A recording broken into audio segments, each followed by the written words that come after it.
Good afternoon, everybody. Welcome to the People's Poll. My name is James. I've decided to give Suj the morning off. And the reason for that is we're focusing on Southampton Football Club on this podcast today. And I thought rather than me and Suj just chat about it, let's get our resident correspondent in the house. Let me introduce you to Ali Mitchell, FPL Gaffer, our Southampton correspondent. How are you, Ali? Very, very well. Thank you for having me on. This is exciting times in a bit of a strange season for us. It has been, and we'll come on to some of that. Although, judging by the People's Poll vote, which I have to cover off, which didn't go quite the way I expected, we gave the Twitter users 4 options for what we discuss on this podcast. Southampton FPL assets, the fan view on Saints, because there's a lot going on and off the pitch at the moment. Questions from Twitter, all of the above. I assumed all of the above would win the vote, and we'd covered a lot, but of course, Twitter is an FPL bubble, and they only want to hear about your FPL assets. So that's what we'll be talking about in the main. But first, before I do, because it's my podcast and I can do what I want with it, last time we had you on, Ali, was with FPL Blade. You beat Sheffield United 3-0 to go 4th. That was game week 12. We're now heading into game week 25. Since then, you've won 1 game, which was against the champions, Liverpool. Is this a crisis, or is there mitigating circumstances? There's a real problem. I mean, you mentioned the Sheffield United game. Obviously, on that pod, the intro for that podcast was me telling him that he needed a good 9-0 battering.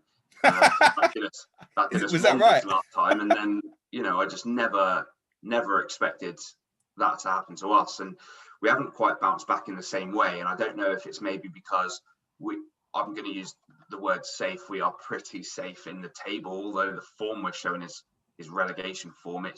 It's a worry. And then you've got all the stuff going on in sort of the background of the club that, you wonder how much the players know about what's going on, how much they understand. It is a worry. Like 6 losses on the bounce is relegation form. It's the worst form in the league. Whereas, if you think we was top of the table at one point this season before Christmas, it's just mental how it's flipped on its head.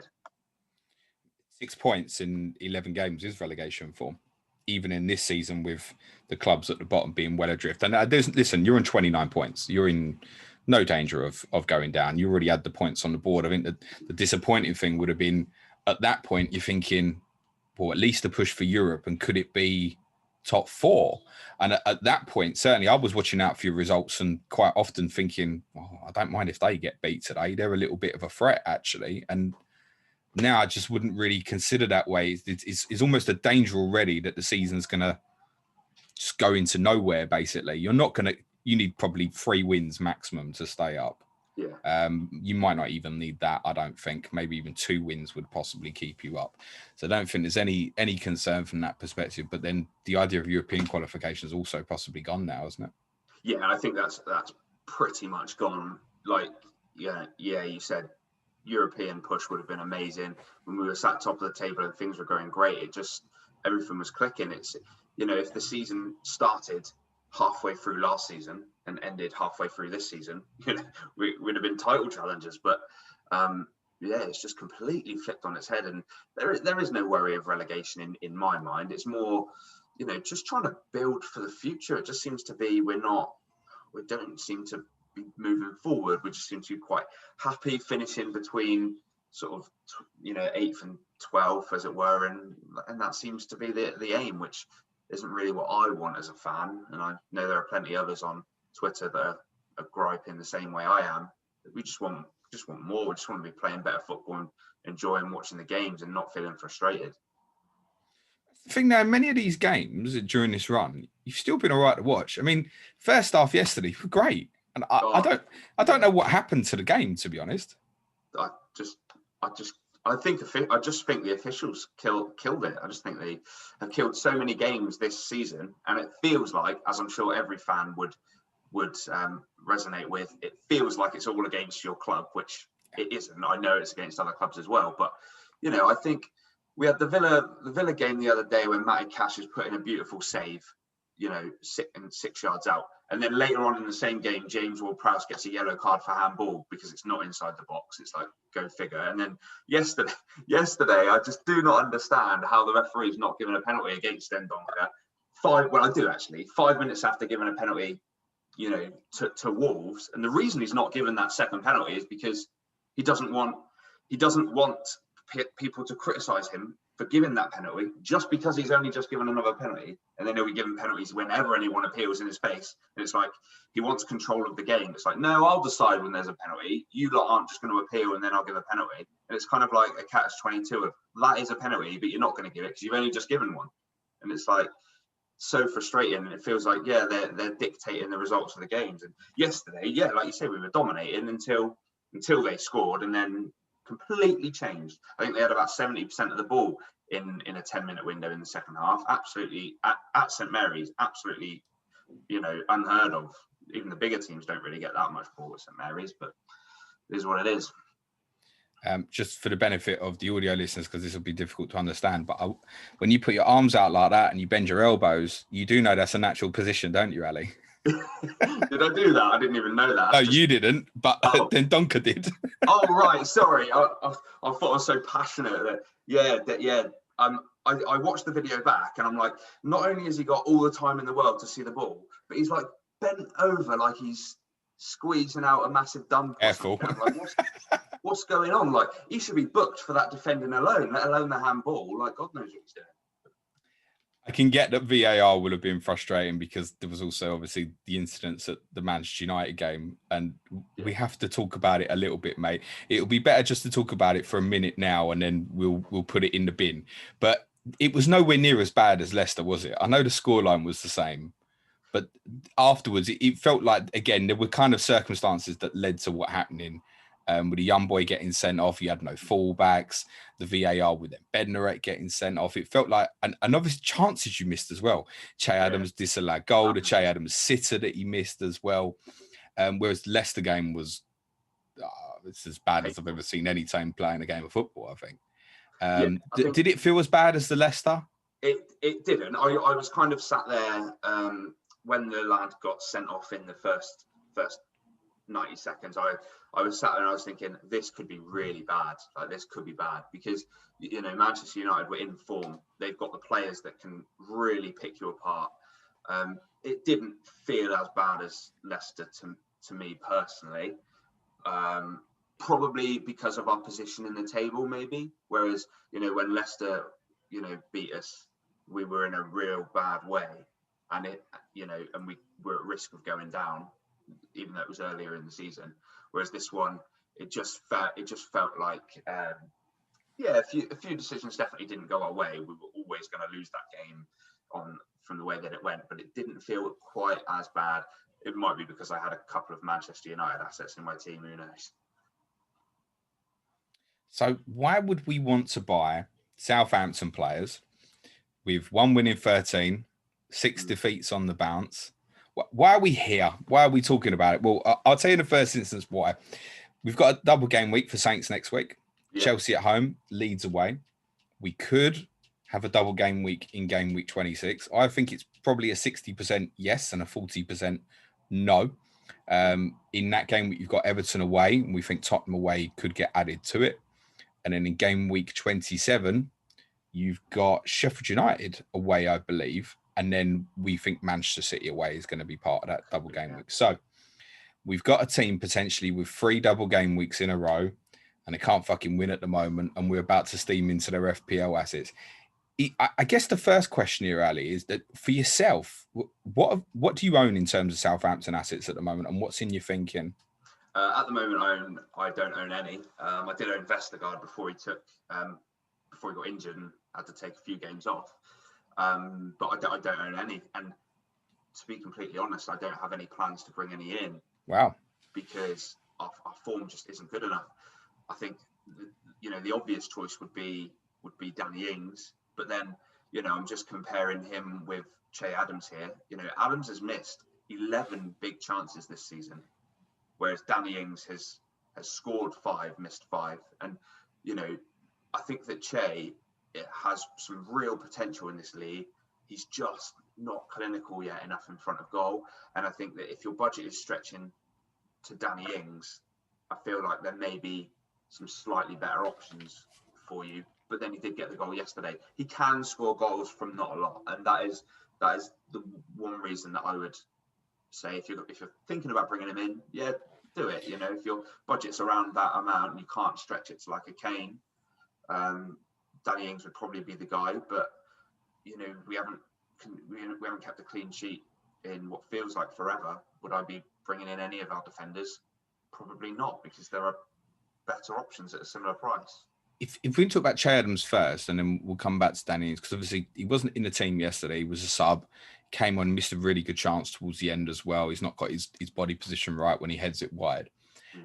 He also didn't play at Wolves in the FA Cup either. And Hassan Hootel spoke after that game about really liking Nathan Redmond in this position with Danny Ings as well. So are you of the thinking that you think Che Adams will come back in then? Because I think the general consensus is that he probably won't. I hope he does. Redmond's poor.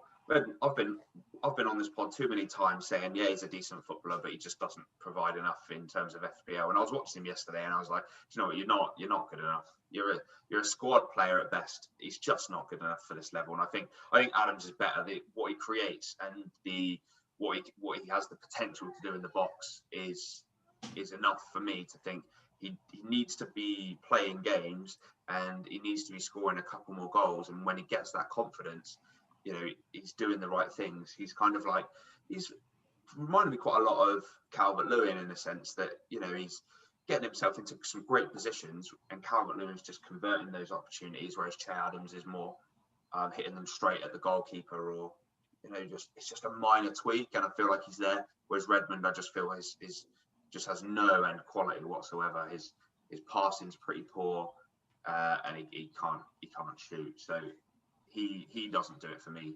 I've defended him too much, whereas now I'm like, do you know what? I can't defend you anymore. You're just, you know, you're not helping me out. So he's not in my thinking at all. If you're happy to let Nathan Redmond go on the cheap, I'll take him down at Spurs, mate. I think it's a terrific little play. He doesn't score enough goals. We've always spoken about this about Redmond, that really like him as a player. Never really an FPL asset unless you hit the sort of 3-week purple patch that it will have once a season, because he doesn't get enough attacking returns. I don't know how he's held his price at the start of this season. It's because he's been injured so much, I think. I have no idea how that's happened. He doesn't return any points. But, you know, you got Ward-Prowse on at 6 million, who's I think he's over 100 points now, and you know, I don't understand that. You know, Redmond had one yesterday where he and Danny Ings were 2-on-1, and he just had to thread a nice ball through. I think Roman played it behind him. Yeah, and he's played it behind him, and you can't do it. You can't be doing that at this level when your form is how it is. You know, if you've been brought into the team to add a little bit of spark, you've got to add that spark. You can't just be quick and good on the ball, but, you know, not actually contribute anything to the team. It doesn't work like that. So Danny Ings has 8 goals, 3 assists this season. It's been quite injury interrupted for him at various points. But it's equivalent of 11 attacking returns in basically 18 games. That's pretty decent at his value. So Danny Ings currently 8.4 million. And I think the first thing to say why he's a little bit different to the other Southampton assets that we'll speak about in a sec, he's obviously a captaincy option this week. Very much so. So you've obviously got Southampton and Leeds both have doubles. So Ings and Bamford, possibly Rafinha, are the standouts from the teams with double game weeks. And then I think you've got that Man City you can captain any week. They're away to Arsenal, and Bruno Fernandes has Newcastle at home. What are you thinking from a captaincy perspective this week? Under the impression it sounds like you're not going to buy Danny Ings. Yeah, I don't think I will. I think if I did have Ings, I would probably captain him, especially after watching Leeds yesterday. I think that they leak goals, as we will. I think it will be quite a high scoring game, and Danny Ings is clinical. I think for myself, because I own Bamford, I'll probably be popping it on Bamford. Although if I did own him and Ings, I would probably side with Ings, because just Leeds are a bit leakier than us, having come off the back of our 6th consecutive defeat. I say that. But I do think Leeds. I know what you're saying. Their style is exciting and open, and I do think Ings will grab a goal at least, if not more. It could be a great opportunity for him to go and grab a hat-trick, but that's very wishful thinking early doors. So Leeds' double is Wolves away and then Southampton at home on the Tuesday, whereas yourself, Ali, you've got Chelsea at home. Yeah, and then Chelsea Leeds away. Kind of puts me off, I think. Well, I'm not sure that it should, because what we've seen from Chelsea, we'll obviously get another look at them against Newcastle tonight, but I don't know if that's going to give us the answers either, because they would have played 5 games against teams who, across the board, have basically just defended against them, really. I know Sheffield United tried to have a real go in the second half, and Newcastle might actually do some off-the-ball stuff tonight that's a little bit interesting. But Burnley, Wolves and Tottenham basically just sat behind the ball. Yeah. So we haven't seen Chelsea tested defensively. And you drew 3-3 with them earlier in the season. It does help that Kepa was in goal for Chelsea, admittedly. But you know that you can go and score goals against the opposition, right? So we haven't seen you play Leeds yet. I think you must be the only team that's not played them yet, because I think you've got them again in game week 37 or so, I think, actually. But it feels like that game on Tuesday night next week could be anything. It could be 1-1, it could be 3-3, either team could win by a couple of goals. It's got that kind of feel to it. And that makes me want to lean into Danny Ings, because I just think that the possibility of it's great. We also know Danny Ings can score in the big games. He scored at Stamford Bridge. He scored against Chelsea in the past. So that doesn't put me off from Danny Ings at all. Can you see yourself sitting here in 10 days' time, having not won another 2 games, and then you're looking at this run being extended, and then kind of asking, when does it end, ahead of a next double and then a next double? How far can we go through this without Southampton showing? I think we all know there's a good team in there, really. Yeah, I think we were unfortunate not to win yesterday. I think we'll win a game in our next 2. I really hope if it's not against Chelsea, then it will be against Leeds, because my uni housemate was a big Leeds fan, and he gives a lot of stick out. So I'm hoping that I can give him a little bit back that week. But I think we'll beat Leeds, and I don't know, like you say about Chelsea, I don't know if he knows what his best starting 11 is yet. He's still sort of feeling the players out a little bit. Maybe they're a little bit uneasy. We're at home, which should go in our favour. And like we've said, we're scoring goals and there's a good team in there. It's just got to click for us. And I think a bit of pressure is being put on the manager now. And I think obviously the last time that happened, we thrived under that pressure. So hopefully we can go the same way again and pick up a couple of points. We need something. Maybe a draw against Chelsea would be good, just to get a point on the board, which we haven't felt in a while, and then go into the Leeds game a little bit more optimistic, at Ellen Road, where it will be hopefully quite open. And I feel like our defence is better than theirs, and maybe that will be something on the day that sways it.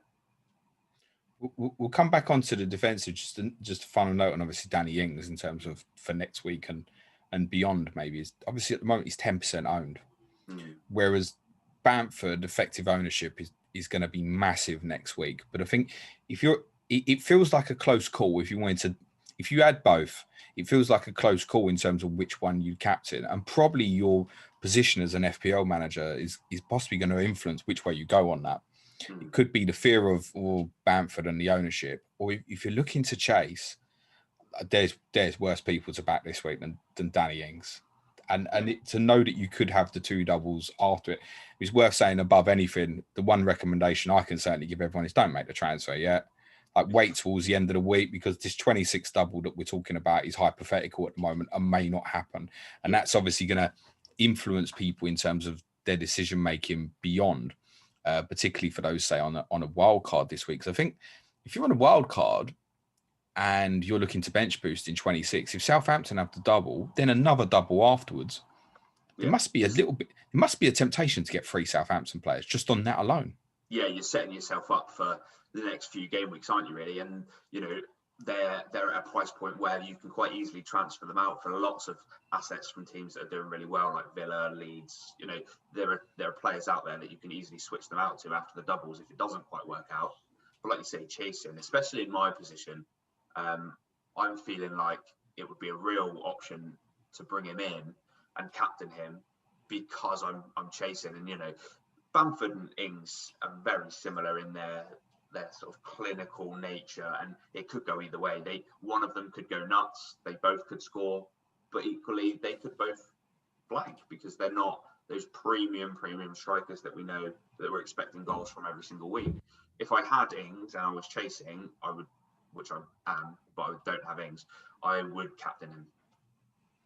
Yeah, I think that's fair. You make a great point as well in terms of the selling point of view. So if you're planning from this wild card or whatever you're doing at the moment and trying not to free hit in 29, in terms of the escape routes, I mean, you can escape to Antonio, back to Bamford. What's that? Sorry? Calvert-Lewin, we've spoken about the possibility of an Everton double maybe in 28. Now, if that happens, straight after possibly 3 Southampton doubles, that's going to be a really easy transfer for you. And then you hop on again to like a Watkins, Antonio or someone else in 29. So he's above, Danny Ings particularly, is above all these kind of other forwards, bar obviously the Kanes and Vardys and stuff, where you can obviously make that jump away. Just a note longer term, though, because those on wildcard obviously potentially need to factor in the fact that you don't want to be mucking about with these budget players. And beyond the potential doubles, you have Brighton at home in 28. You're obviously now blank in 29. And it's Burnley, West Brom and Crystal Palace, game weeks 30 to 32. And we assume 33 off. Obviously, if the double with Tottenham doesn't happen in 26, there's a good chance it will happen in 32. Yeah. And that would be an interesting double, Crystal Palace and Tottenham for you in double game week 32. The running is then a little bit harder. But if you've got the likes of Vestergaard and that, who we speak in a little bit, I mean, you can always end up benching these guys. And I suspect he's one who is going to increase in value quite a bit in the forthcoming week or two, actually. But before we talk defensively, I want to talk about the midfielders in the squad, if I may. Yeah. So James Ward-Prowse hit 100 points yesterday. 6 million, capable of returning in any game just on set pieces alone. Do you have a concern, though, that he's going to end up playing right back in the next few weeks? And should that influence buying him? It's a good question, that. He could well do, but I think if you're bringing him in because he whips corners in and he's a threat from free kicks. From open play, I don't think he's as much of a threat. I think he's only had 4 shots in the box when I checked earlier, and so for that reason, I don't think him moving to right back should influence your decision too much. You're bringing him in because he's a dead ball specialist, and you should stick by that. I wouldn't overthink that too much about him moving to right back per se, and I think he's really the best option for that midfield, 100%, because of his quality on those free kicks. He has shown that he can score against any team from a free kick, and to be fair, the distance doesn't seem to bother him. You know, the last one he scored was from quite a way out as well. Surprised everyone, I think. Just looking through his returns for this season, the one that's escaping my memory at the moment is Everton in game week 6. I feel like that was an open play goal that he scored. Yeah. I feel like it was, but every other return that he's had, so the 2 goals and 1 assist at Villa were the 2 free kicks from the edge of the box and a corner for Vestergaard. Manchester United at home was another free kick and a corner, I think, for Bednarek, if I remember right. Brighton was a corner for Vestergaard. And since we last recorded with you, which was the Sheffield United game in game week 12, just 1 goal, 2 assists. The assist being assist for Danny Ings, the ball over the top in the Liverpool game. Yeah. Assist for Armstrong against Arsenal recently from a corner. And obviously the free kick at Newcastle in game week 23. Yeah. So all but 1 of those returns have been from set piece anyway. So I think you're right. I wouldn't worry from his positional point of view because he's not one that particularly breaks into the box and he's a goal scoring midfielder in any case.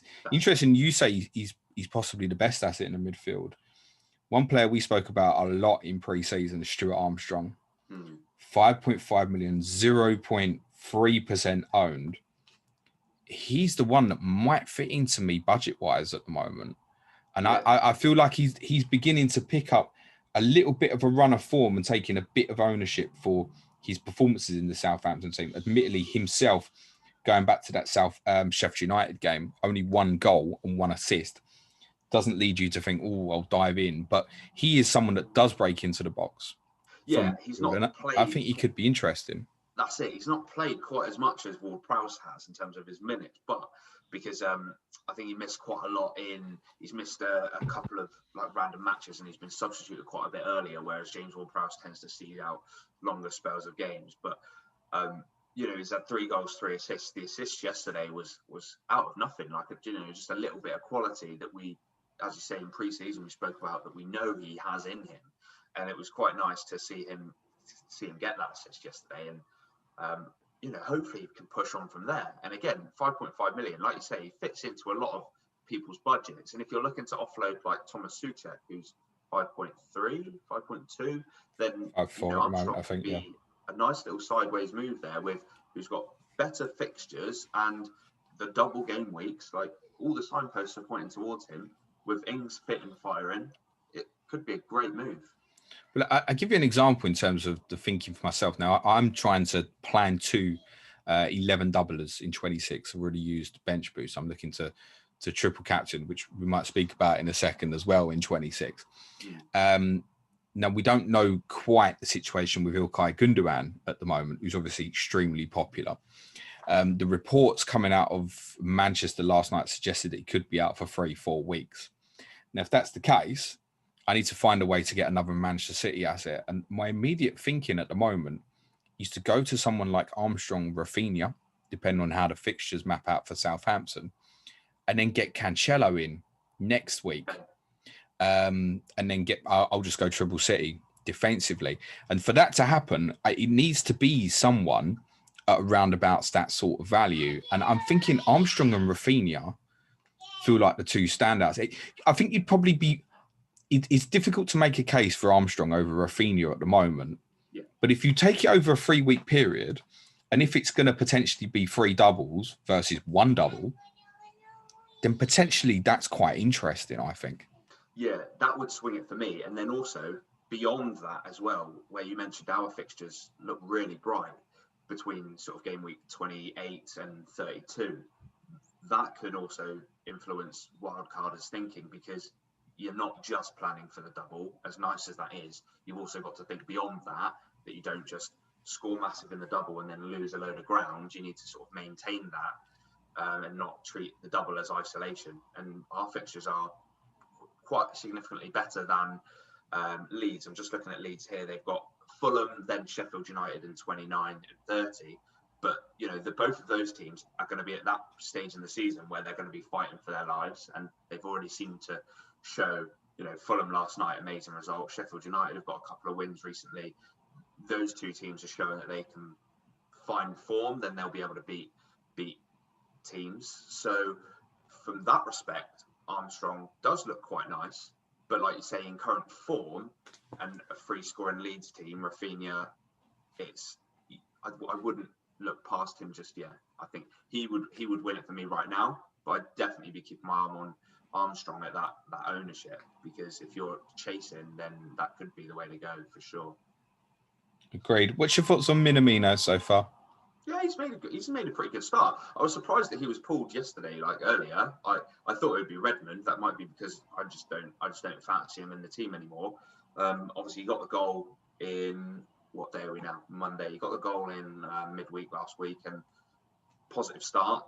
And he's obviously got some quality behind him for Liverpool to have signed him in the first place. And also, he made a good few appearances for Liverpool, so they obviously value him, but just wanted him to get a little bit more game time elsewhere. So I think he's a really good option. But he is 6 million, and for 6 million you can get James Ward-Prowse. So from that respect, I think again, if you're chasing, maybe you would bring him in, but I wouldn't be rushing to get him over Ward-Prowse if I had the luxury of a 6 million budget to spend.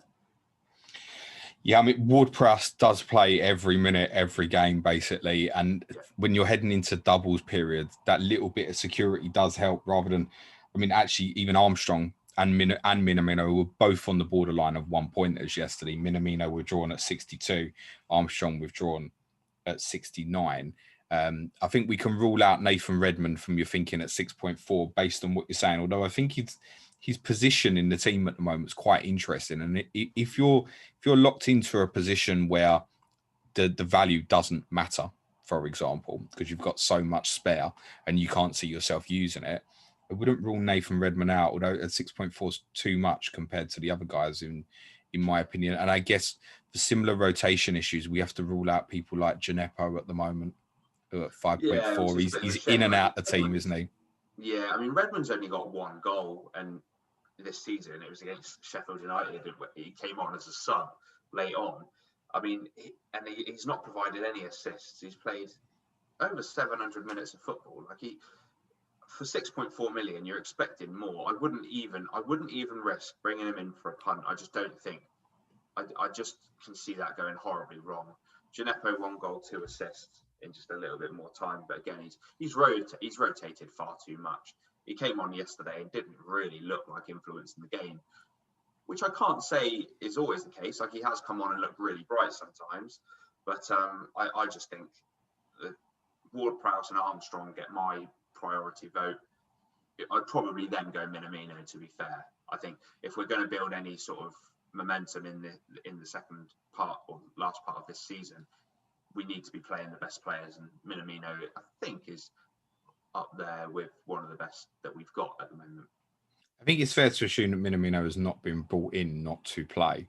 That's it. I'm sure that's part of the handshake agreement with Liverpool, that the intention is to play the fella, and he does look a good player. And obviously he also falls into that differential category again, 0.4% owned. One of these Southampton differentials is going to go off in the next couple of weeks. I'm absolutely convinced of it. Yeah. Just to close on Ward-Prowse versus Armstrong, Ward-Prowse 4.3 points per game this season, Stuart Armstrong 3.7. Then obviously you factor in the 0.5 million in difference. Not a huge amount in it. And obviously Armstrong has had some minutes restricted. I mean, for example, you've got a 12-minute in there from Armstrong, whereas like Ward-Prowse is 90 minutes every week. So there's not a huge amount in it considering the value. Somebody else who provides the same points per match as James Ward-Prowse is Yannick Vestergaard, who's back, and to be honest, he's probably kicking himself for that Pedro Neto goal yesterday. Yeah. But he was having a huge impact on you early in the season. I would put my hands up quite openly and say I didn't rate him at all. I thought he was slow on the turn, sluggish on the ball, movement not great. To be honest, he was a revelation for you in the first 3 months of this season, and his injury coincided with the bad run of results. I don't think it's a coincidence. He's obviously now back. We assume he's going to be first choice. 4.7 million, 2.8% owned, which a lot of that will be dead, I should imagine. And you just look at that Leeds fixture particularly and think, oh, I can see that Ward-Prowse Vestergaard combination combining there. You can see it, can't you? Yeah, for sure. He was in my team when he was in really good form, and he has been as important for us as Van Dijk has been for Liverpool, and I think that shows in the form of the two teams. You know, there's no surprise that Liverpool missing their big defender has caused them to not be as dominant this season, and the second Vestergaard got injured, our form has massively dipped. He was so crucial, and like you said, I wasn't his biggest fan when, you know, he looked uneasy when the ball came his way. People were shooting around him and he was slow to react because of his size, but he just seems to have really settled into the league and the team now, and him and Bednarek have formed a really great partnership. I mean, Neto would have been laughing yesterday when he was 2 foot away from Vestergaard, who's 6'5", 6'6", and just a little bit of quick feet, twinkle toes, and Vestergaard doesn't really stand much of a chance, bit gangly, but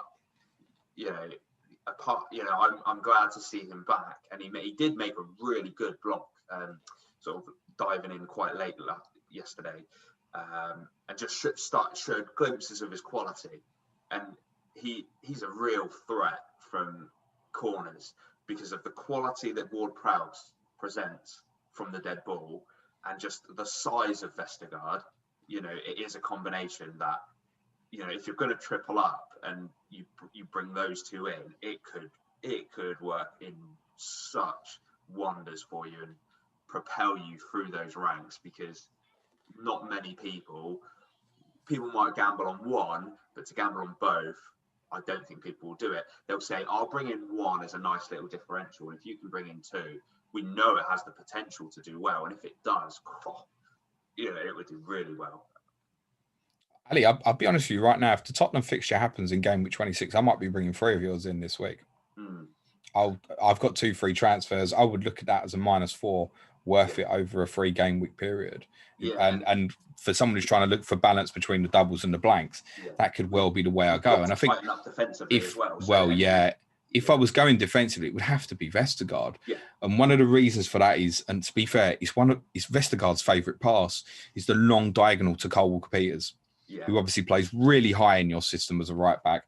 Now, Cole suffered a hamstring setback yesterday, and there's every chance he won't participate in any of these forthcoming doubles. Yeah. What do you think the solution is at right back? So I know a few obviously latched on to the fact that Salisu came on in the game, who we mentioned a lot in pre-season, hasn't really had a look in. He's 4.3 million now. He's a centre-back by trade, by all accounts. Yeah. Covered at right back. Previously, we've seen Jack Stevens play out there. I feel like Stevens playing at right back's the more likely. Yeah, I think that. Yeah, I got quite excited about signing him, and then I was pretty disappointed to see that he wasn't really playing much. But he's 4.3 million, so if he does start the next fixture, potentially take that gamble on it. Too late though, isn't it? Yeah, I mean, he's not a threat from set pieces or anything like that. I think. You said pre-season he'd scored maybe 1 goal from set pieces last That's season. right, yeah. And I don't think he'll get the nod there. And equally, I don't really know why he was brought in yesterday. I guess Ralph was just maybe looking for something a little bit different because of the form that we were in. Maybe he could inject a little bit of life, but from right back, it's really difficult to influence the game. And like you say, where Walker-Peters has been so influential from right back, although detrimental at sometimes as well because he's been caught too high, and I've been critical of that before. But yeah, I don't think Salisu will get the nod, to be honest. I think the safer play is probably Stevens. It's not great for you stylistically going forward. I actually almost feel, I'm not sure what the situation is on Ibrahima Diallo's injury status at the moment. I don't think we've had a timeline on his return, but if he could play with Romeo, would probably add to the idea of maybe Ward-Prowse playing at right back, possibly. Yeah. But I feel like the short-term thing is probably to play Stevens in that position at the moment. Which isn't ideal at all, but he can also be a threat from corners, but he's not a right back. He's not. The problem is, I think, offer anything going forward. As you said, Bednarek and Vestergaard's going to be the first choice, isn't it? Yeah. I don't think there's a doubt about that. Therefore, it would be difficult to make a case for Bednarek at 4.9 over Vestergaard at 4.7. If you're still on Bednarek, absolutely fine. Obviously, no one's saying move. Bednarek's got 7.9% ownership at the moment. A lot of that will be hung over from... he'll be sitting on people's benches most likely, but a lot of a hangover from double game week 19 and stuff. If you still got him, you're not changing it now, obviously. But I think from the defensive guys, it would have to be Vestergaard. Ryan Bertrand at 5 million feels too much. Yeah, I mean, Vestergaard's well outscored him and played less, I think. That's it. Yeah, I mean, Bertrand's not really been the threat going forward that you would want. And while we're not keeping the clean sheets at the moment, I think Vestergaard's the one, because any attacking returns from defenders are going to come through him. Bertrand's played a lot of football. To have only provided 1 assist this season isn't great. He looking back through his history for us, he's got 5 assists a few times, a couple of goals here and there. He just doesn't seem to be as threatening going forward. Maybe because we've strengthened on the right hand side. But it'll be interesting to see how we do approach this next fixture against Chelsea, because it's slightly worrying seeing all of the injuries that we are carrying at the moment, as I know many teams are, but our depth isn't that great. We just don't really have the options. So no, Ali, it's only your parent club Liverpool that has injuries. You know that. You had this really interesting situation at fullback recently with Walker-Peters out, and then Bertrand missed the Arsenal game. I think you lost at home. It's worth saying, by the way, you've won 3 cup games over this period and not conceded a goal, which we'll come on to. We'll come on to in a second because it is relevant. But you had Vokins played left back against Arsenal. Valerie played right back. They both went out on loan within a week later. Vokins went to Sunderland and Valerie went to Birmingham. Yeah. And then poor Ramsey played against Manchester United. And it was what it was for him, right? I don't think he was particularly accountable personally. There were other individuals who went missing that night. But your man's sitting on -3 FPL points. So he could do with a couple of sub appearances to at least get him back to a 0. But the fullback areas has become a problem. And the thing is, we know that Hassan Hootel was really trying to get a right back in on deadline day. And that's part way he's rushed Kyle Walker-Peters back because of his importance. That letting Valerie go on loan now, whether he's good enough or not, looks like a bit of an error now. It does, yeah, because Valerie's obviously gone to Birmingham, but he did look pretty decent towards the end of last season. Like defensively and going forward, he was a little bit of a threat. Really surprised by that, but I think he obviously likes Kyle Walker-Peters and probably wasn't expecting him to get injured again. Who knows? But yeah, it seems a really strange one to have let him go when our squad is as thin on the ground as it is. It can only be a financial thing. I know that the club took out a massive loan. I can't remember what month now. Took out a really big loan, so it could have something to do with that, which is a shame because it affects the football and it affects our, the season as a whole. But then you've got Minamino in on loan, obviously to replace Theo Walcott and his injury, but he's still sitting there with Gineppo, Armstrong, Redmond. I know that it wasn't for the want of trying that Southampton didn't get a right back. It just couldn't get hold of anyone on deadline day, basically. But I don't think it come down to money when they bringing in Minamino, who on the face of it was not a player that you needed, really. Yeah, it's a good point. Like, we've got wingers, we've got midfielders. We didn't need him. I can only assume there's been some sort of conversation between the two clubs, and like you said earlier. Well, I think it came about because I think Southampton were asking after Nico Williams to come and cover at right back, and I think Liverpool's stance on it was, no, we might need the cover, and also we're going to send him on loan to you, and if Kyle Walker-Peters is fit, you're not going to play him. So there's nothing. Catch-22 is an awkward one. Yeah, you order a massive bar of chocolate to come on home delivery from the supermarket. And do you do that? No, of course not, fruit. But and then as a substitution, because they've not got any chocolate, they send a load of bananas, and it's like, well, how have you come to that substitution? Like, we wanted a defender, you've sent us an attacking winger. Like, but who knows? I think that's what came about from the conversation. As I mentioned, obviously the 3 clean sheets in the FA Cup against Shrewsbury, Arsenal and Wolves. All won. You're through to the FA Cup quarterfinal. You've got a great draw. You've got Bournemouth at home in the quarterfinal. So there's still some positivity about suddenly a trip to Wembley in front of no fans is only 1 game away. And then who knows, it's possibly an FA Cup final. Fraser Forster's played all 3 of those games in the Cup, and also his 1 league appearance this year was the only game you've won since the Sheffield United game, which was the 1-0 against Liverpool. So he's actually played 4 games, not conceded. And a few people, when I was mentioning McCarthy a little bit last week, a few people saying, look, be a bit careful. Forster might come in here. Now, McCarthy still got the nod yesterday. One of the things I like about Alex McCarthy, from my perspective, in the hypothetical scenario that we may not get the double game week 26 fixtures before game week 25, I'm 99% sure that one of Southampton or Fulham are going to play Tottenham and get the double in 26. And I've got Areola. So if I get McCarthy, I'm of the thinking that I'm covered either way, basically, and would actually cover me for doubles all the way through, obviously. But I've still got that nagging doubt a little bit about Forster. Do you foresee there's any chance that might change?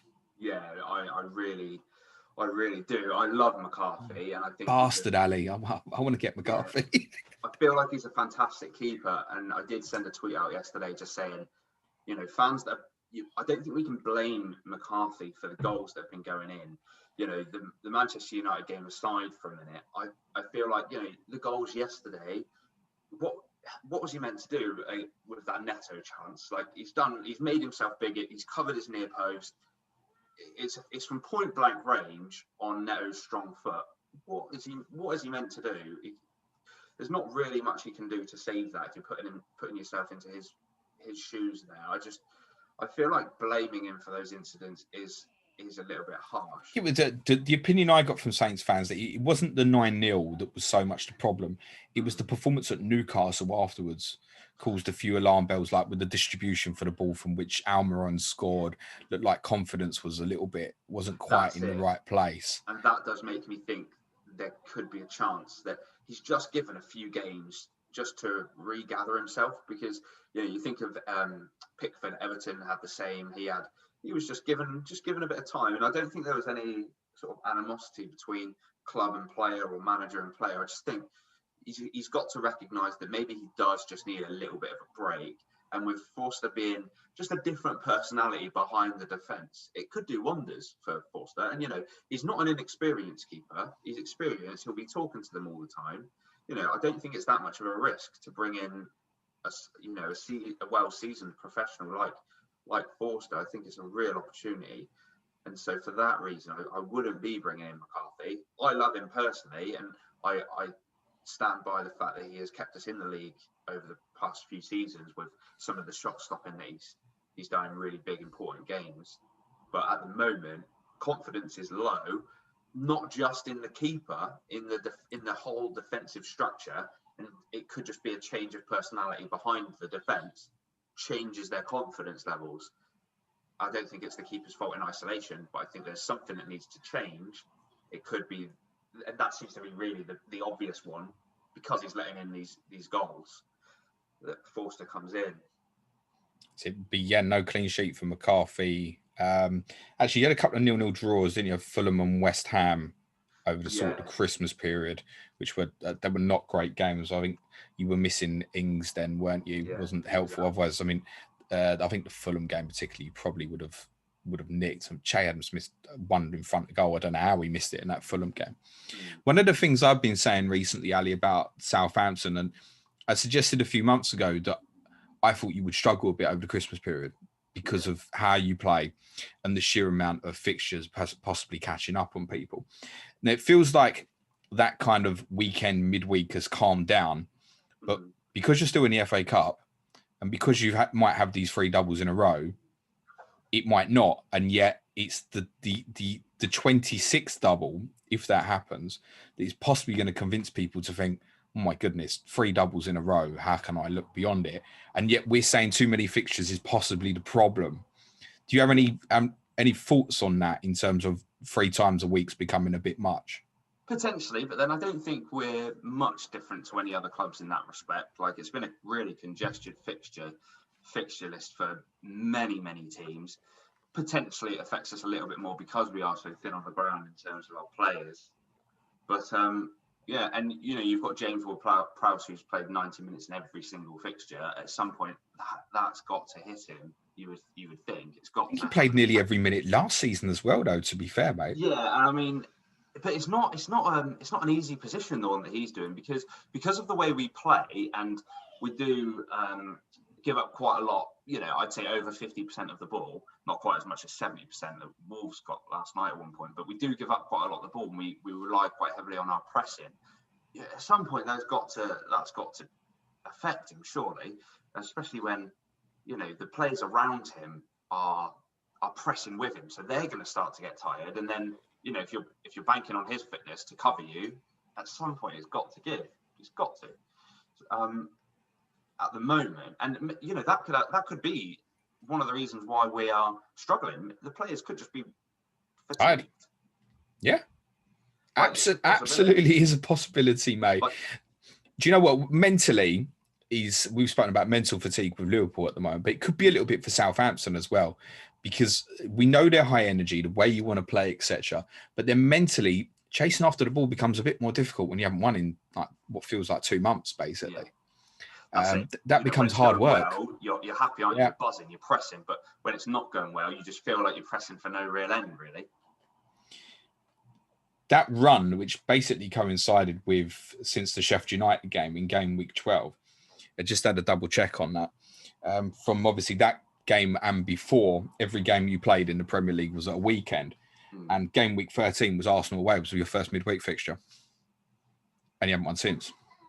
Yeah, so it's easy to make that kind of correlation and say, perhaps 3 times a week need to adjust style. It's become difficult for the players, possibly. Yeah, and some fans have been quite critical of the manager of that for not having a different plan, really. We did see that against Tottenham earlier on in the year, where every single goal was sort of cookie cutted of the previous one. And in general, potentially, it could be that he's just not. He's got a way that he plays. He's confident in it, but at the moment, it's just not clicking. And maybe and it seems that something needs to change. Even look at the game yesterday. Great first half, bad second half. You were 1-0 up against Arsenal a few weeks ago. Tired. Yeah. The Villa game, I don't know how you didn't get something out, in fairness. So there's been games where you've been bloody unlucky as well. But before we let you go, Ali, I must ask, if you were on a wild card and I said to you now that game week 26 fixture at Tottenham will happen, 3 doubles in a row, how many Southampton players do you think you would go with? I'd bring in 3. Yeah. I'm not on a wild card. I'm considering Ings, but I'm also probably not, because I've got other transfers in my mind. But if I had my wild card still, I'd be bringing in Ward-Prowse, Vestergaard, and Big Ings up top. Safe and simple for doubles. I mean, to be honest, if it's affordable, that's probably the best way to go. If you were free hitting this week, would it be the same 3? Probably not, to be honest. Yeah, I mean, if I was bringing in 3 Saints players, they'd be the only 3 I'd be bringing in. But I probably wouldn't bring in 3 Saints players. I probably wouldn't bring in Vestergaard. Even on a free hit this week? No, I don't think I would. I think the free hit is a valuable chip, but you've got some teams that have got a really favourable single fixture, and it just takes Vestergaard to not get an attack and return, which we've spoke about, but you can't expect it from a defender. It is a rare occasion, even though for him it did seem to happen a couple of games, in quick succession. I think he got 3 goals over a spell of like 6 games or something, but we can't bank on that. And for that reason, I don't see us keeping a clean sheet against Chelsea and Leeds. So I wouldn't bring him in, but I would probably bring in Ward-Prowse and Danny Ings. For myself personally, circumstances possibly going to dictate that I do take the gamble on McCarthy. Danny Ings would be first priority. Yeah. I'm not sure that I would captain him over Bamford in my position currently, but great vice captain. And I think the one that could end up being punty and worth a shot is possibly Armstrong. It feels like we've come full circle back to pre-season, but I think Stuart Armstrong is probably the one that's the punt that could pay nice. He looks liveliest, and also he's not played as much as Ward-Prowse, has he? So maybe he'll be a little bit punchier and livelier in and around the box. Who knows? It's maybe wishful thinking, but he's a good quality player. He looks good on the ball and he contributes well to the team. So here's hoping. Ali, I wish you luck. I've no doubt that this form will turn around at some stage soon. Too good of a side. And I think most of us quite enjoy Southampton in a good mood, because you're normally bloody good to watch as well, right? Yes. So it's easy to forget that when you're on a bad run. Nobody feels like you're in a crisis. Nobody's questioning the manager this time or anything like that. I don't think there's any Saints fans want Hassan Hootel to lose his job or anything. I don't think there are questions that he will. So I think that will turn for you soon. It's just interesting, this period, 6 games to come. It's possible that none of them are easy on paper, but as FPL managers, I don't think we can resist it. That's it, yeah. And if we do recover some of that form, you'll want to be on it before their numbers start to rise and, people start bringing them in. Right, for those who think we've only been focusing on the one double game week team, we have, but Andy Martin, FPL tactician, will be joining Bradley Parker at Parker_Bradley for Thursday's Clash of the Correspondents, Wolves versus Leeds. That'll be on Thursday, so we'll have plenty of Leeds chat on Thursday to speak about their doublers as well. Main podcast from me and Suj tomorrow, reviewing the game week 24 action so far. Sky podcast on Wednesday. I'll be streaming twice on Friday, once in the morning and then in the hour just up until deadline as well. Patrons, you have 5 podcasts from intermediate tier and above this week. You'll have the fuel schedule. If you want to support Planet FPL on Patreon, you can follow us at www.patreon.com/Planet FPL. And I might have that wrong because Suj is far better at doing this descriptive shit than myself. Thanks very much, guys. Ali, thank you very much for giving up your time for us today. Good luck to Saints in the game week. Good luck to you with your FPL season. Cue music, please, man child.